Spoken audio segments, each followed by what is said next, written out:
ለውጥ ለመደገፍና ነው መሞት የማይገባቸው የክልል መሪዎች በማይረባ ዓላማና በማይሆን አኳኋን ስለሞቱ ያንን ለመቃወምም ጭምር ነው። ሰላማዊ ሰልፋችን እጅግ በጣም ደስ በሚል መልኩ ኦልሞስት ወደ መጠናቀቂያው ደረጃ እየደረሰ ነው። አሁን ግን እንግዶቻችን ቀርበዋል። ሁላችሁም የእንግዶቻችንን መልእክት በአግባቡ እንድታዳምጡ እንጋብዛለን። ከዛ በፊት ግን ትንሽ እስኪ በእንግሊዝኛ 2-3 መፈክር እንበል። We support Prime Minister Dr. Abiy Ahmed. Federalism is the only choice in Ethiopia. Ethiopia with federalism. Criminals should be brought to justice. Killer is not a leader. Killer is not a leader. No gun, no killing, no power, no killing, no democracy. Dr. Rosha. Ayye. Amma namni nuti hubatti argamu biiroo Kiitaalsan. Ni beektani Kiitaalsan? Yes. Yeroo xiqqii namoonni hojii tureefi asii gaafa Waashintanitti deddeebinu rakkoon Oromoo godarraa baatee akka ifa addunyaa argatu kan godhe keessaa isa nu duuba kan jiru isallee argachuu baannu bakka bu'oota isaarraa Mr. Kaayin Mr. Kiyaan beekamana dhiyaadhaa keessumoonni kun afaan Oromoo beekuun oolan hin beekne meni gaafan. You speak Oromo?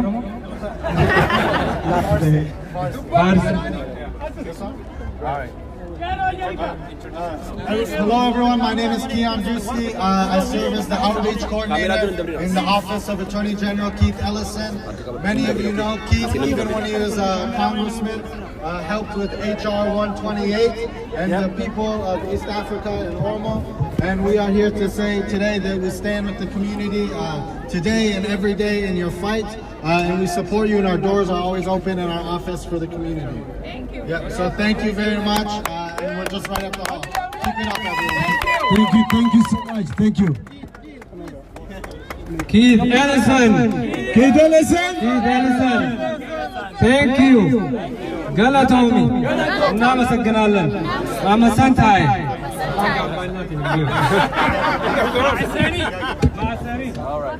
We support democracy in Ethiopia. We support justice in Ethiopia. Killers cannot be leaders. Killers cannot be leaders. Team Lama, Yamataulut, and Naskatalalan. Ethiopian Kenya. Finfinne Kenya. Makane Kenya. Diodon Kenya. Awada Kenya.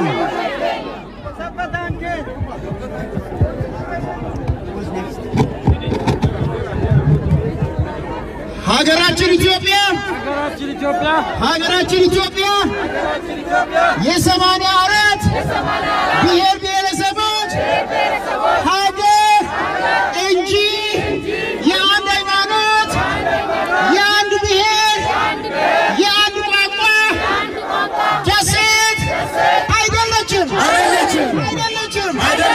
ፌዴራሊዝም ይለምልም፣ ፊውዳሊዝም ለመጨረሻ ጊዜ ሞቶ ተቀብሯል። ቡላ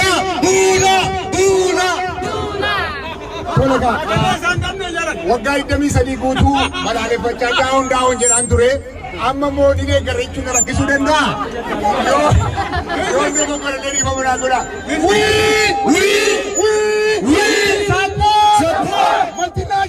Multinational Federation. Support multinational Federation. We condemn killing of Dr. Ambacho. We condemn killing of General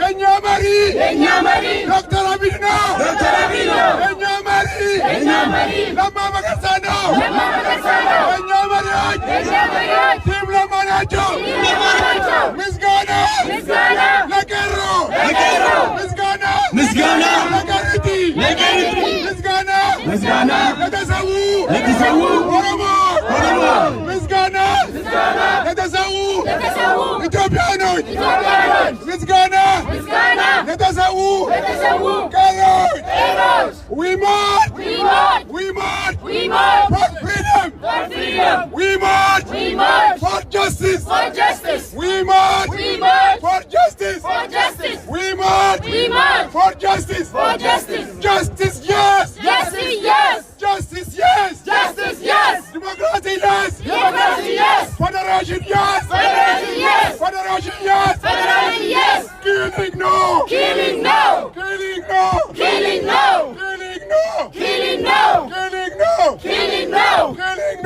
Hooggantoonni keenya Dr. Abiy obbo Lammaa Magarsaa obbo Shimallis akkasumas immoo hooggantoonni keenya keessa jiranii wajjin jijjiirama kana bakkaanni keenya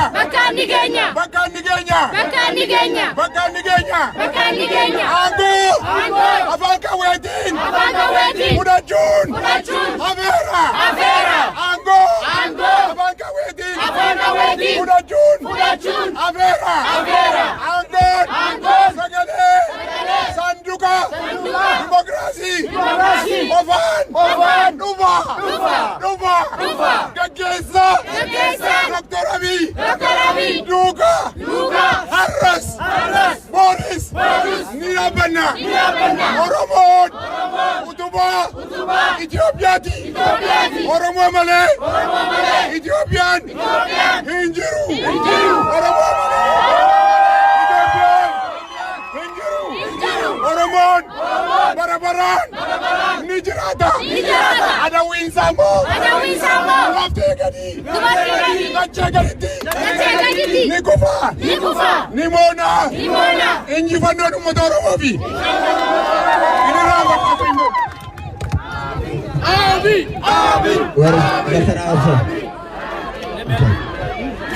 ቄሮ ዝርሚያ ፋኖ የሞቱ ለዲሞክራሲ እንጂ በጥይት በመግደል ስልጣን ለማግኘት አይደለም።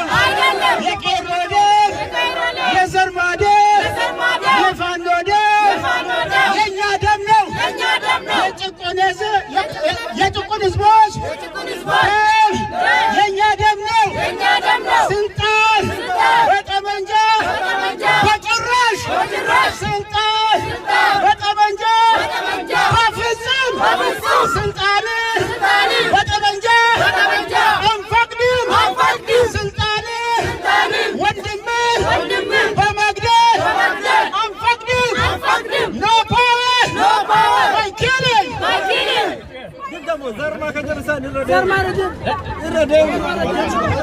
ዶክተር አብይ የኢትዮጵያ ብሔር ብሔረሰቦች መንግስት ነው። ዶክተር አብይ ሁሉንም ኢትዮጵያን ይወክላል። ኦሮሞ አቃፊ እንጂ በታኝ አይደለም። ይሄንን ዶክተር አብይ እና ለማ መገርሳ ሳይተዋል። የዓለም መንግስት ምስክሮቻችን ናቸው። እኛ ኢትዮጵያውያን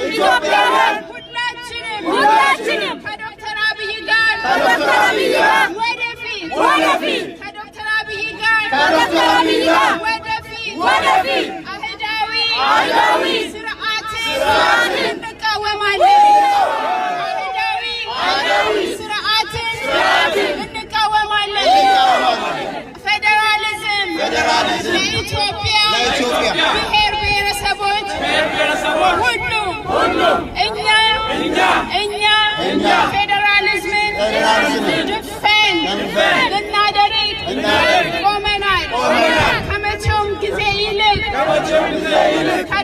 አብይ ጋር ነን።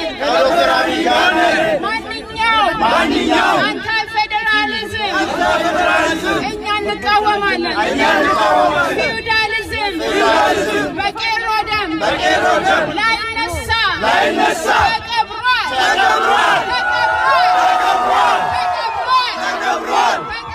ተቀብሯል። የቄሮ ደም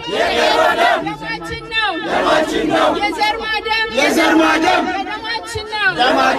የፋኖ ደም ደማችን ነው። የበርበርታ ደማችን ነው። አምባቸው ደም ደማችን ነው። የሳረ ደም ደማችን ነው። እኛ ገዳዮችን እናወግዛለን። ገዳይ ጀግና አይደለም። ገዳይ አሸናፊ አይደለም። ገዳዮችን የሚያወድሱትን እንቃወማለን። ቄሮ ዞርማ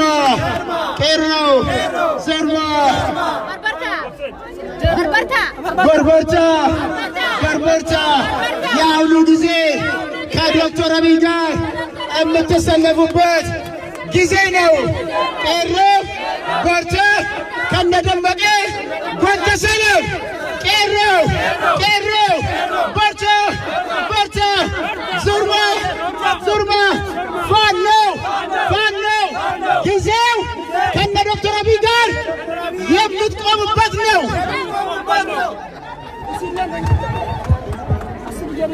ስንወለድ ኢትዮጵያዊ ስንሞት ኢትዮጵያዊ ዶክተር አብይ የኛ መሪ ነው። ኢትዮጵያ ሀገራችን ናት።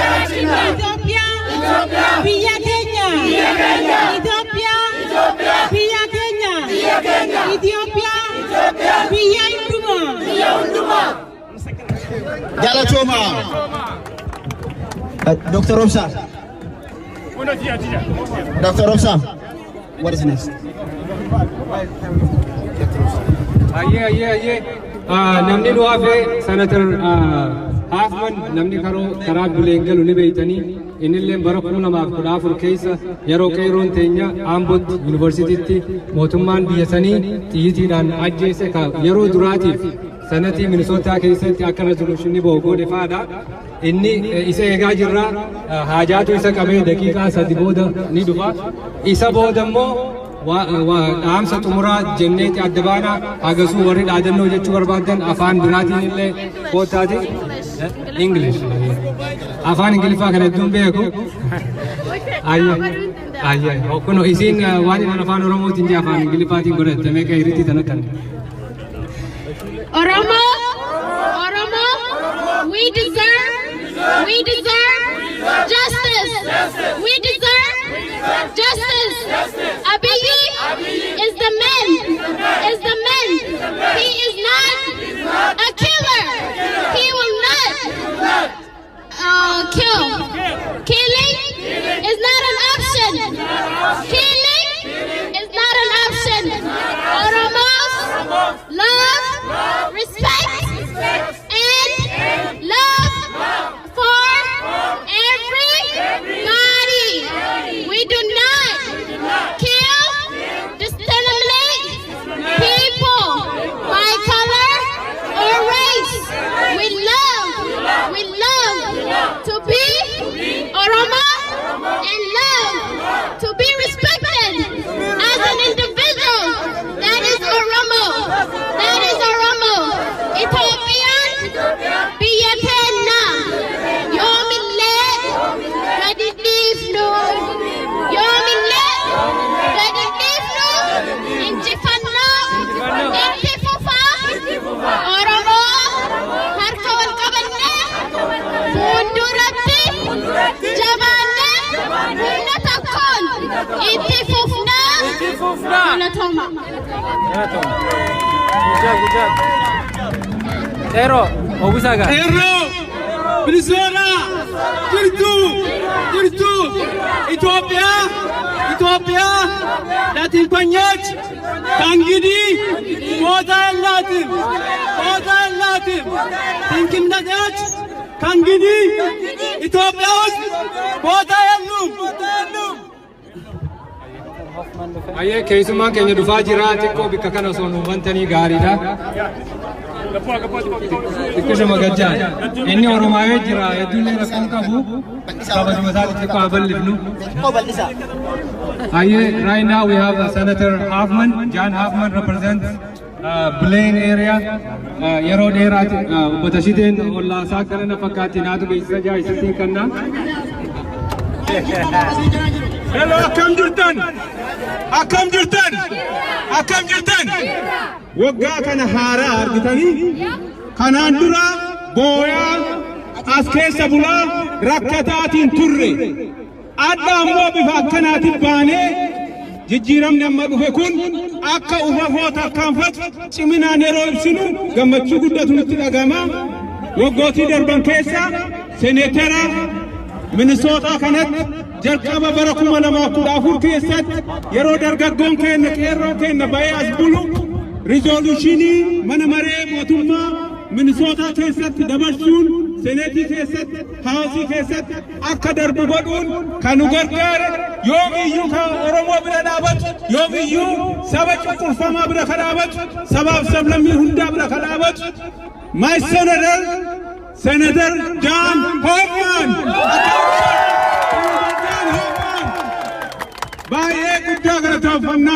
We are really so thankful for Senator John to stand with us since 2014. The result of what he has taken an initiative in passing resolutions has led to HR 128 in the U.S. House of Representatives, and today here, because of what he has done, what many others have done, the change has come to Ethiopia.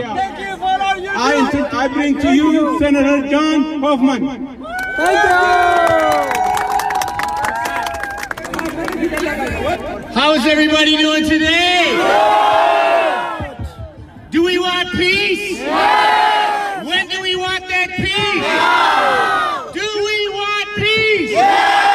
When do we deserve that peace? We only have peace when we have justice, right? When do we want peace? Now we're ready for peace, right?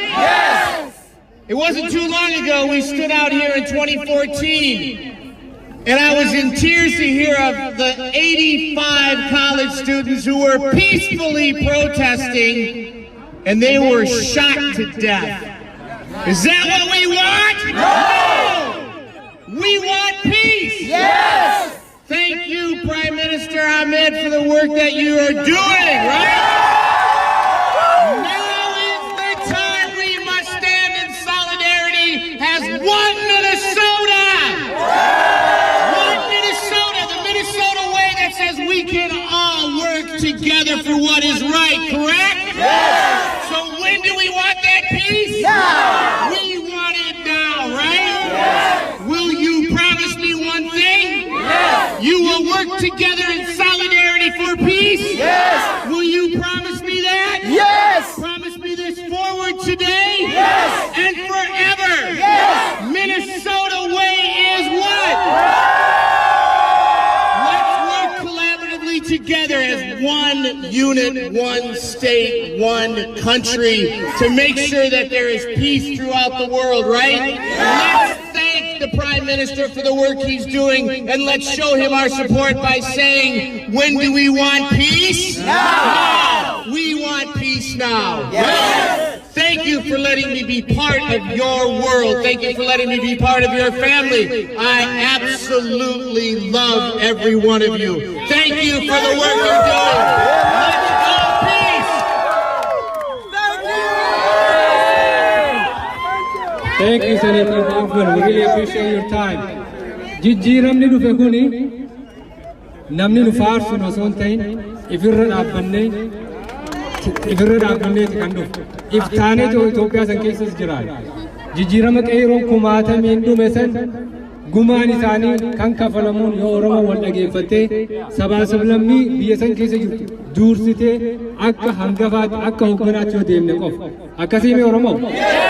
Ammallee akka waldaa hawaasa Oromootti akka durataa waldaa hawaasa Oromootti boordii amma jirutti warra tola ooltummaadhaan nu gargaaraa ture warra immoo aangoota bulchitoota keenya irraa asitti nuuf afeeree fi hundi keessanuu ka hojii dhiiftanii osoo hojii qabdanii osoo ilmaan qabdanii as dhuftan hundinuu baga dhuftanii isin jaa galatooma warri immoo miidiyaadhaaf yeroo ittiin yeroo maaliiti yeroo miidiyaati.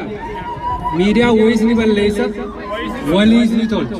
Keessattuu namni miidiyaa irra baatanii waan Oromoo safuu Oromoo cabsitan hundinuu asumaan yoo if qeeqxan gaarii nama immoo gaarii hojjechaa jiru akka bira dhaabban Dr. Abiyyi yoo gaarii hojjete bira dhaabban yoo immoo badii dalage Oromoo jennee duuba hin buunu. Haqarra dhaabbannee kan isa deeggarru ammallee biyyi teenya wallorraa haga kibbaatti rakkooti jira rakkoo san immoo ni furan akkamiin furanna yoo carraa hin qofa bilisummaa Ameerikaa keessattuu waggaa 200 ol kan bilisummaa bahanii jiran ammallee waan irratti hojjechaa jiranii jiru maaliif democracy never stops dimokiraasiin biyya teenyatti hundaa'uudhaaf it requires the sacrifice of all of us. It also requires patience. Waliif obsuu danda'uu qabna, bilchina hojjechuu qabna. Yoo bilisummallee bilisummaa poolitikaa qofaa miti. Karaa diinagdeetiin namni eega jijjiiramni kun dhufe biyya dheeyitanii argitan namni keenya wayaa ta'a huccii tokko tan jijjiirratu hin qabu. Bishaan qulqulluu dhabsuu ittiin ba'u hin qabu. Ijoollee fi kan mana barumsaatti ergatee boru waan ittiin bulu hin qabu. Sun maaliif kana jechaa jira? Isin warri daasporaa jirtan qabeenya keessaniin uummata keessaniin dagatina. Arraasif bahuun guyyaa tokkoof garuu jijjiiramni kun wanni barbaadu itti fufinsaan cichoominaan wal ta'uudhaan wal dhageeffachuudhaan yoo of dura deemne qofa Oromoon waal to'ata. Diinni keenya biyya keessatti hedduu kan duraan Oromuma diinni keenya. Kan garaaf jecha aduu har'aatiif jecha gurguramus hedduu jira. Saniis garaa bal'annee fi ifi qabaa. Nama immoo sabaa sablammii Itoophiyaa keessa jiru kan nagee barbaadu walaammannee wal dura tarkaanfachuudhaaf hangafa ta'uun hedduu barbaachisaa.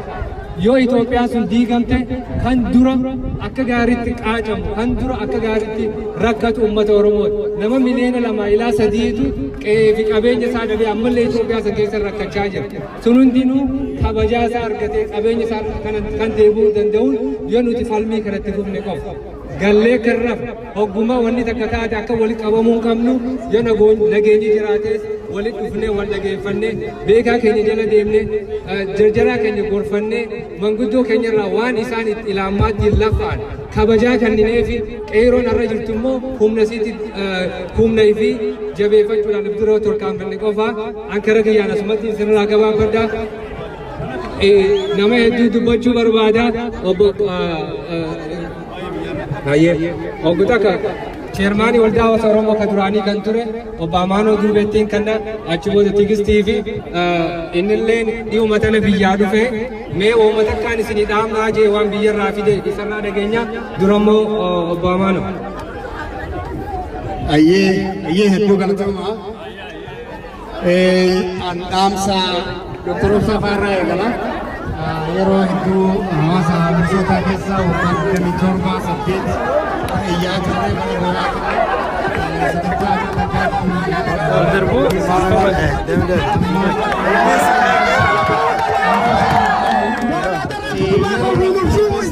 goolaa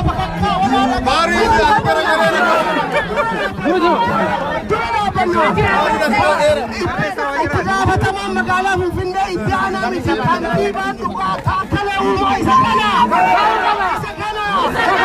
Itti Finfinnee magaalaa kabuutuu biyyaatitti bulchuu ni danda'a. Isa kana dhuguu qaba. Dhiibbaan Oromummaa isaatiif dura dhaabbatan har'allee uummanni Oromoo dura dhaabbanna.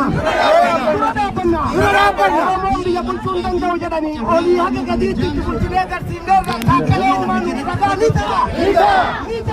Taakkalee uumaa isaa magaalaa Finfinnee jedhan dhiisii alallee Oromiyaa guutuu Itoophiyaa waliin ni danda'a. Ni danda'a. Dhiibbaan maqaa Oromummaatiin nurra deemu nurraa haa dhaabbatu. Saboonni gadaanaa ruubii Oromoon geenne olola nurra toofan nurraa haa dhaaban. Nu qeerroo fi uummanni Oromoo duubatti hin deebin. Har'allee barullee Abiyyi bulchiinsa isaa wajjin dhaabbanna. Dhiigaa fi lafee qeerroo uummata Oromootiin dhufee har'allee duubatti hin deebinu. Abiyyi fakkaattota isaa deeggartoota isaa hunda wajjin dhaabbanna. Annan gahu. Irra darbi. Butuula irra darbi butuula.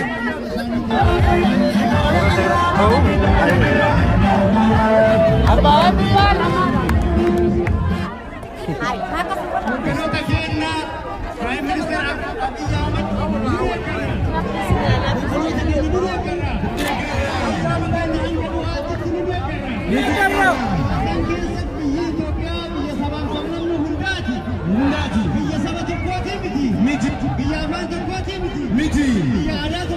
Oromoon akkana baatee lafa guutee jirti.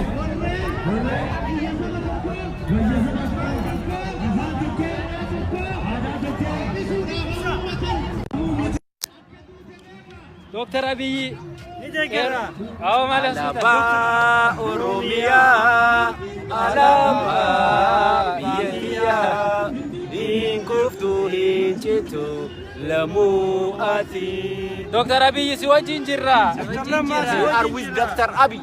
We are with Lama. We are with Team Lama. We are with Dr.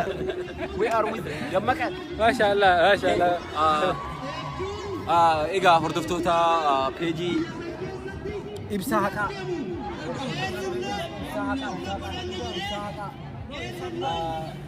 yeroo walloo lama maqaa kiyya kan haqaa fi dhugaa